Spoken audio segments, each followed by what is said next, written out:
अगर आपकी भी उम्र 20 से 25 के बीच की है तो इस कहानी को सुनो।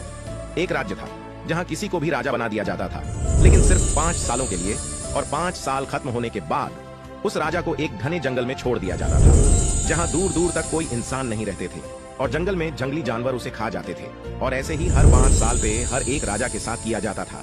जो भी लोग राजा बनते थे वह अपनी जिंदगी में खूब ऐश करते थे और इतना खो जाते थे कि वे भूल जाते थे कि उनके साथ 5 साल बाद क्या होने वाला है।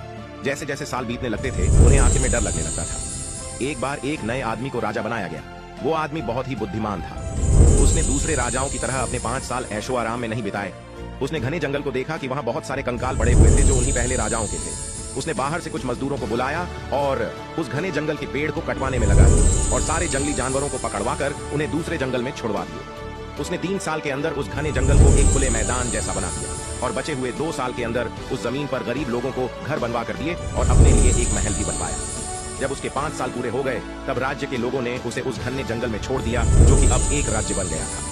वहां के लोगों ने फूलों से उसका स्वागत किया और उसने बाकी की जिंदगी आराम से गुजारी। सीख, ये जो हमारे 20 से 25 की एज होती है, हमें इसे मेहनत और स्किल्स को डेवलप करने में इन्वेस्ट करने चाहिए। अगर आपने भी बाकी राजाओं की तरह ऐशो आराम में निकाल दिए, आपको बहुत मुश्किलों का सामना करना पड़ेगा, क्योंकि यही वो एज होती है जो हमारी फ्यूचर को डिसाइड करती है। इसलिए इसे वेस्ट नहीं, इन्वेस्ट करो।